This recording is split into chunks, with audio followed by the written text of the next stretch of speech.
Hai Gik, kali ini kita akan melanjutkan ya perjalanan kita nih. Sekarang kita lagi ada di Salagedang International Football Stadium. Jadi kita akan melanjutkan perjalanan kita ya. Sekarang kita on the way go home. Perjalanan pulang kita ya. Tapi kita akan muter dulu ya.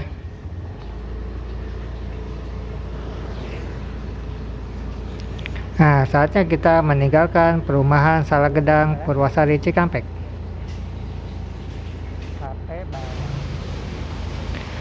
By the way, ini adalah berapa ya? Tinggal hari-hari terakhir di bulan puasa. Sebetulnya sih kalau kami pribadi cukup senang ya.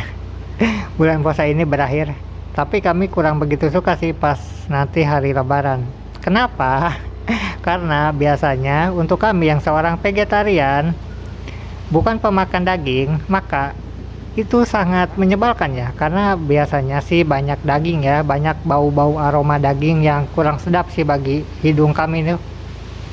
Makanya tiap kali menjelang Lebaran biasanya aku tidak begitu suka karena itu aroma daging luar biasa cukup banyak ya, dan orang-orang itu pada mudik, sedangkan kami biasanya beli gorengan gitu ya untuk makan.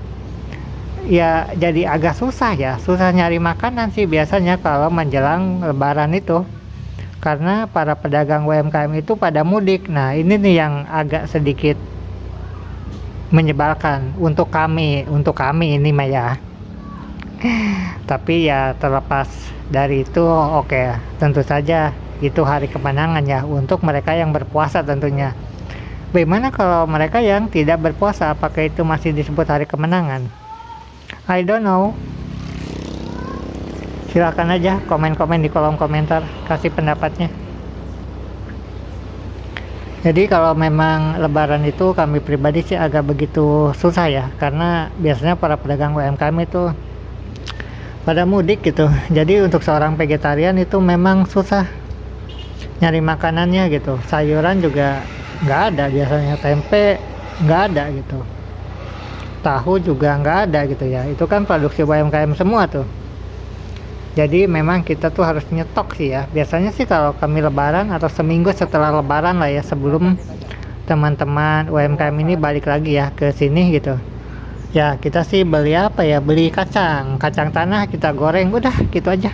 Nasi sama kacang tanah kita goreng selama 1 minggu full mungkin, plus kerupuk ya, kerupuk nasi uduk itu kita goreng. Itu sih menu selama 1 minggu setelah Lebaran ya, karena memang tricky ya, teman-teman UMKM ini kan pada pulang, jadi kita tidak punya ya cukup kesulitan lah gitu pokoknya.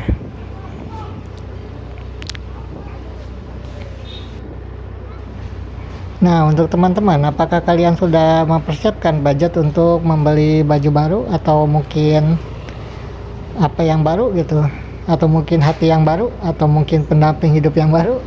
Apakah kalian sudah menyiapkan itu, atau kalian sudah punya rencana apa gitu setelah bulan puasa ini berakhir? Ada mungkin target-target yang mau dicapai atau yang mungkin belum tercapai? Silakan ya komen-komen di kolom komentar. Ini kita ada di Purwasari ya. Kita juga nggak begitu tahu sih ya ini kampung apa tepatnya, tapi ini berada di Purwasari Cikampek ya. Ini sebetulnya kita pribadi kalau malam ya lewat sini sih agak serem ya, karena kita juga bukan orang sini gitu. Cuma kalau untuk orang sini kayaknya sudah biasa ya. Jadi di sini tuh memang masih banyak apa ya istilahnya tuh totoang gitu, kalau bahasa Sundanya tuh masih banyak hutan-hutan, pemukimannya jarang lah gitu. Pemukiman penduduk ini jarang sih daerah sini. Jadi kalau malam itu mungkin agak tricky ya. Cuma kalau untuk orang sini sih kita nggak tahu lah.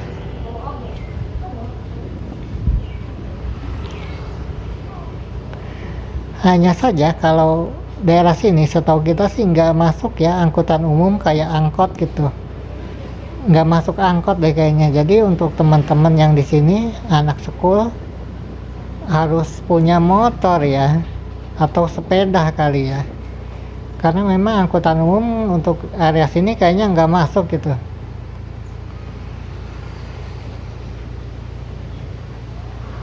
Tapi ada Alfa nih di depan. Nah, ini kita arahnya ke Pancawati lagi ya, tinggal lurus aja.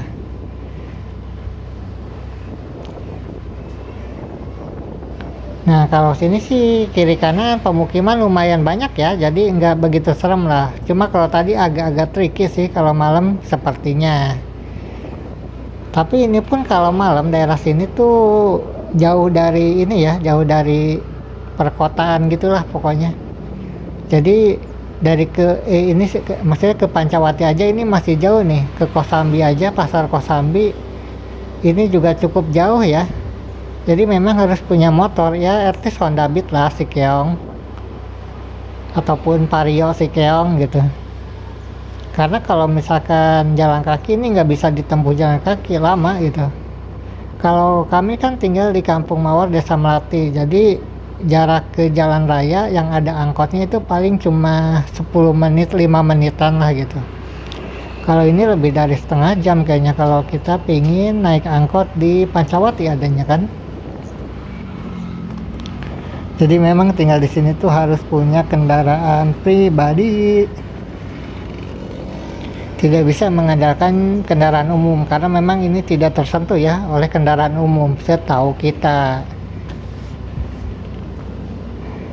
Cuma yang kita senang sih jalannya cukup lebar lah untuk jalan di perkampungan.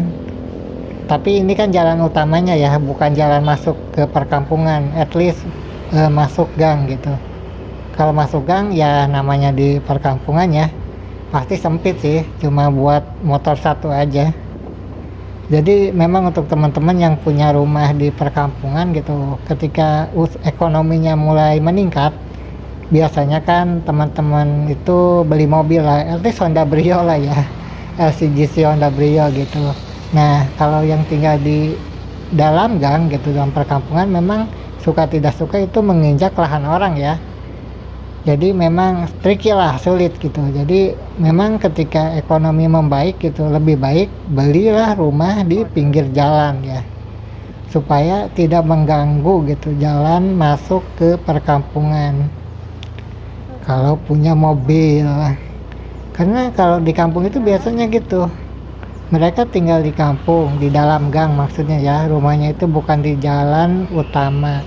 Tapi ekonomi mereka tuh setelah membaik mereka beli mobil, tapi mereka tuh lupa mengkalkulasi bahwa gue punya jalan nggak ya, ternyata nggak ada jalannya gitu, sehingga mobil mereka tuh diparkir di luar. Bahkan ada beberapa kasus itu konflik gitu ya dengan pemilik lahan, karena memang ya mereka menginjak lahan orang mobilnya itu gitu. Itu tuh yang tidak dikalkulasi ya oleh teman-teman yang tinggal di perkampungan itu gitu. Biasanya kan ya meskipun ya pada intinya sih gini ya, kalau para teman-teman di kampung itu meskipun ekonomi membaik, tapi biasanya itu tuh bukan dari hasil karir mereka sih. Biasanya tuh karena ada gusuran lahan, misalkan mereka tadinya punya sawah atau lahan terus dibeli oleh para developer perumahan gitu, otomatis kan mereka dapat cuan tuh. Ada yang dapat 500 juta, ada yang dapat 1M, ada yang dapat 8M. Nah mereka kan belum pernah tuh mungkin ya megang uang lumayan gede segitu, jadi udahlah beli mobil aja gitu. Nah ketika beli mobil ternyata mobilnya nggak dipakai. Satu sisi mereka kehilangan mata pencarian mereka gitu sebagai petani gitu, atau sebagai kuli tani gitu. Jadi ujung-ujungnya mobilnya itu cuma ngejogrok aja, nggak dipakai gitu. Mau mudik juga gimana, mereka orang asli sini gitu kan. Mungkin mobilnya itu dipakainya itu setahun sekali ya, pas lebaran doang gitu.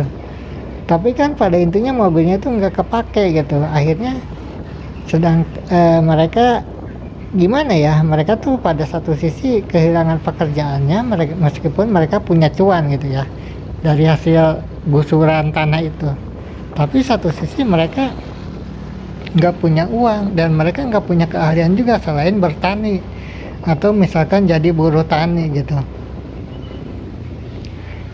Ujung-ujungnya apa? Mobil itu kan pertama per tahun itu harus bayar pajak mungkin 1 juta sampai 2 juta 3 jutaan. Yang kedua ada biaya bengkel, biaya servis. Ya oke lah mobilnya nggak dipakai ya selama setahun, paling cuma dipanasin aja. Oke lah biaya bengkel servis bisa bisa dianggaplah ditiadakan gitu kan. Mungkin pajak juga bisa ditiadakan lah ya kalau nggak bayar pajak juga gitu. Cuma ya yang jelas sih mobilnya nggak akan kepake ya, paling hanya setahun sekali gitu pas lebaran. Yang ujung-ujungnya kemungkinan sih mobilnya juga akan dijual in the end of the day ya, karena memang nggak kepake, hanya jadi beban aja. Karena meskipun mereka punya uang gitu dari hasil gusuran tanah itu, tapi kan mereka tidak punya income per bulan yang cukup gitu untuk menghidupi gaya hidup mereka ketika mereka punya mobil. Jadi meskipun terlihat tanda kutip kaya, pada dasarnya teman-teman di perkampungan itu miskin gitu. Ya tapi biasalah ya, kalau orang-orang baru pertama kali pegang uang gitu biasanya agak kalap ya, atau ada juga ego gitu ya, wah tetangga gue beli mobil masa gue enggak gitu. Ya gitulah, sifat manusia memang kayak gitu ya, entah itu namanya serakah, entah itu ego, entah itu nafsu, pokoknya kayak gitu aja. Nah ini kita mulai tuh memasuki Cengkong ya, dan by the way di Cengkong ini tadi sebelah kiri kita tuh ya ada pom baru ya, pom bensin baru. Memang nggak gede pomnya, cukup kecil sih, tapi itu lumayan ramai ya karena memang di sini tuh paling deket ya untuk daerah Cengkong, daerah Wolong itu memang nggak ada pom ya selain pom baru tadi ya. Adanya tuh paling dekat ini ke perempatan Pancawati nanti pomnya, tapi kalau untuk daerah sedikit pedalaman masuk kayak gini perkampungan nggak ada itu pom, jadi pom itu laku lah pokoknya. Nah jalanan ini kita menuju Pancawati nih, ini kita nggak begitu suka sih jalanan sini karena memang lebarnya tidak begitu lebar ya tuh, kalau ada 2 mobil tuh repot. Nah apalagi nanti kalau misalkan memasuki jam-jam sibuk ya seperti sore hari sih. Kalau pagi hari mungkin enggak lah ya karena cuma satu arah gitu, tapi kalau sore hari biasanya ada 2 arah tuh, anak sekul dan juga karyawan. Belum lagi kalau bulan puasa orang-orang ngabuburit, wah itu tumpah ruah, itu macet. Nah satu sisi di sepanjang jalur Pancawati Cengkong ini itu banyak tuh tumpah ruah pedagang UMKM, terutama makanan sih ya. Pokoknya kalau makanan udah inilah, udah top gitu, para pedagang gerobak gitu. Cuma ya itu dia ya, seperti biasalah penyakit dari UMKM ini, yaitu gerobaknya ditempatkan di trotoar jalan biasanya.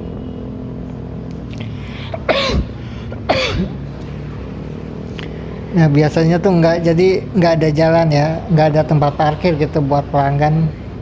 Nah lihat ya gerobak-gerobak para pedagang UMKM. Jadi kita tuh kalau mau beli repot gitu, suka tidak suka motor kita di parkirnya di bahu jalan nih kayak gini nih. Jadi memang itu menambah kemacetan ya. Loh banyak kan, ini sempit, jalannya juga sempit masalahnya ke Pancawati ini, terutama kalau di jam-jam sibuk itu sangat merepotkan. Nah ini nih ada 2 mobil tuh, repot kan, bisa-bisa bersenggolan. Apalagi kalau misalkan untuk pejalan kaki ya, pokoknya jalanan-jalanan di sini tuh ya di Karawang Setbe nggak ramah lah untuk pejalan kaki, nggak ada trotoarnya, nggak ada pedestrian. Jadi memang sangat kacau.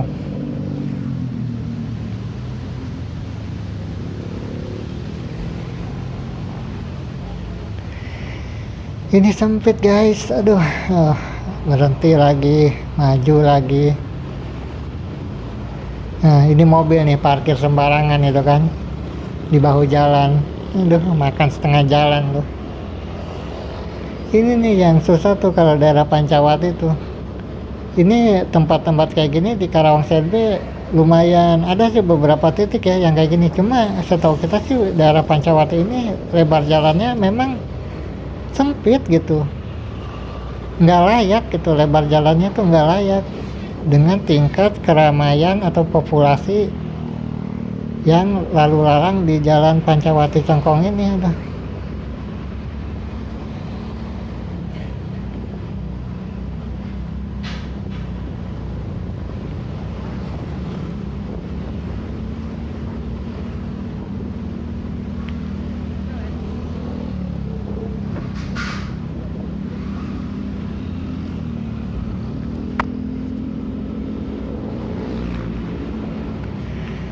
Sepi guys, karena memang hari ini masih siang ya. Dan ini juga menjelang lebaran sih, mungkin berapa ya, 5 hari lagi mungkin lebaran. Jadi memang teman-teman udah pada mudik kali ya. Cuma kita baca kabar katanya tuh perputaran uang pada saat mudik ini turun ya, 20 triliunan lebih katanya turun. Ya tingkat daya beli masyarakat juga turun sih kayaknya. Jadi ekonomi Indonesia tuh sedang tidak baik-baik saja ternyata. WK. Ya mau gimana lagi ya, PHK kan ada di mana-mana gitu ya. Ada beberapa pabrik yang PHK gitu ya.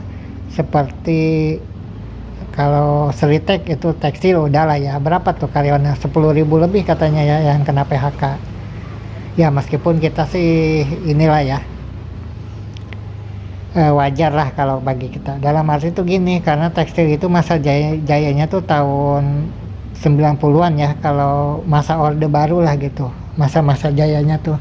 Sekarang tuh 2025-an atau 5 tahun ke belakang ini fokusnya tuh udah beda gitu, udah di bidang teknologi gitu, seperti Shopee, Tokopedia, Gojek gitu. Jadi usaha-usaha padat karya seperti tekstil memang sulit lah untuk bisa bersaing gitu ya, karena memang dunia itu berubah. Sekarang tuh lowongan kerja lebih kepada bidang teknologi ya, jadi bukan bidang padat karya, apalagi seperti tekstil.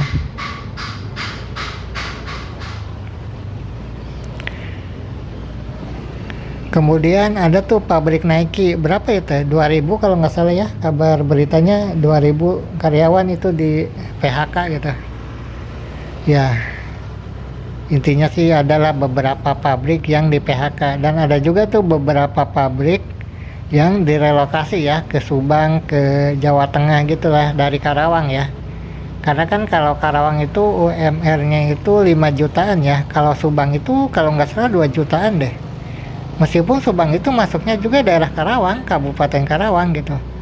Tapi kalau Karawang itu kan ada KIC, Surya Cipta gitu kan, Kim. Itu tuh kawasan-kawasan industri yang memang gajinya tuh 5 jutaan gitu. Tapi di Subang itu, meskipun Subang masuk daerah Karawang, mungkin karena pinggiran Karawang kali ya, UMR-nya tuh beda, cuma sekitar 2 jutaan kalau nggak salah. Kalau salah silakan ya dikoreksi aja ya di kolom komentar gitu. Berapa tuh UMR dari pekerja Subang ya. Jadi memang ada relokasi ke sana. Belum lagi BYD ya, Build Your Dream gitu, mobil listrik asal Cina itu investasi di Subang ya, malah bukan di Karawang gitu. Jadi investasi di Subang itu ya tentunya ketika BYD nanti menyerap ya tenaga kerja di sana gitu, baik orang Subang maupun non Subang gitu kan, ya tetap kan UMR-nya tuh UMR Subang gitu, hanya sekitar 2 jutaan gitu. Tapi kalau misalkan BYD investasi di Karawang, ya suka tidak suka UMR-nya 5 juta dong tuh. Kalau di sini kan UMR 5 juta itu untuk satu orang ya, untuk menggaji satu buruh. Kalau di Subang bisa untuk menggaji 2 buruh. Sebagai pengusaha tentunya cari yang lebih murah dong, apalagi Subang dan Karawang itu dekat gitu ya, nggak jauh gitu. Jadi ya tentunya realistis lah pengusaha itu pasti nyari buruh yang lebih murah supaya untuk menekan ongkos produksi ya. Nah ini kita on the way ke Kosambi nih ya. Sebelah kiri kita itu sebetulnya ada irigasi kecil ya. Dan sepanjang irigasi jalan dari Pancawati ke Kosambi ini, itu tuh banyak tuh UMKM tahu dan tempe. UMKM pembuat tahu dan tempe. Tapi biasa untuk sekarang sih lagi mudik kayaknya ya, karena tutup. Cuma seperti biasa ya, kritik kami tuh terhadap UMKM tahu dan tempe itu, mereka tuh kayaknya buang limbahnya ke sungai deh. Sehingga mencemari itu sungai-sungai di sepanjang irigasi Kosambi Pancawati ini ya. Aduh, nggak tahu deh itu. Meskipun biasanya sih memang ya, para pedagang pembuat tahu dan tempe itu biasanya mereka memilihnya itu di dekat aliran sungai gitu. Ya mungkin karena itu ya, supaya mereka bisa buang limbahnya ke sungai. Ya kita udah masuk lagi ke jalan Kosambi Telagasari. Welcome back. Ini memang lumayan macet ya, karena tadi ada ngingung kereta.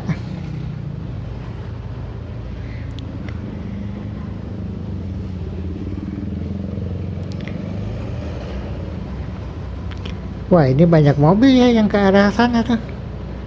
Mau ngapain nih? Mau pada mudik kah? Atau mungkin apa tuh? Ini kita arah ke Telagasari ya, kalau kita tembusin terus nih.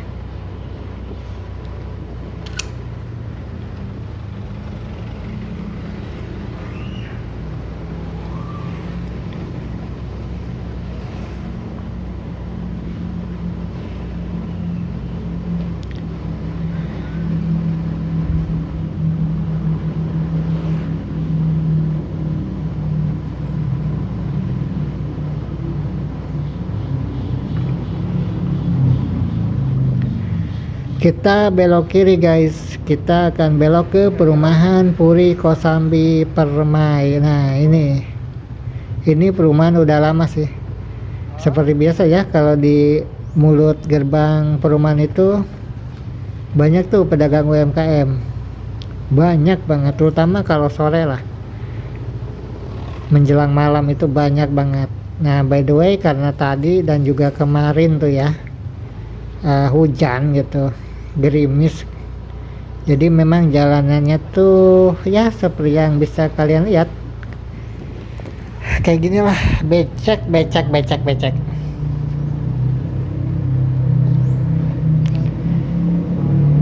Nah kayak gini nih perumahan Puri Kosambi Permai. Nggak tahu deh masih ada nggak nih perumahan barunya ya. Ini udah lama sih perumahan Puri Kosambi Permai. Jalanannya sih sebetulnya luas ya, dan dibagi dua juga. Cuma ke segitulah, maksudnya tuh gitu ya. Jadi meskipun luas kiri kanan gitu, nggak begitu bagus sebetulnya, nggak di hot nih kayaknya deh.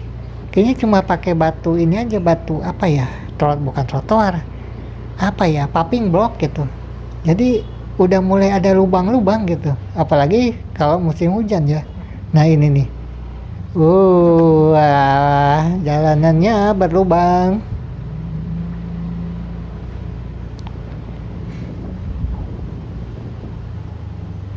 Nah, dulu kita sering sih ke daerah sini ya. Ya, begitulah pokoknya. Oke deh guys, itu dia ya. Jalan-jalan kita menjelang menjelang Lebaran kali ini ya. Jadi mungkin nanti malam takbiran kita akan bikin vlog nggak ya? Ya nggak tahu lah, lihat nanti ya. Kalau kita mau ya kita bikin, kalau nggak ya udahlah. Oke deh. Sampai jumpa di vlog-vlog berikutnya. Thank you so much for watching. See you next time and ciao ciao.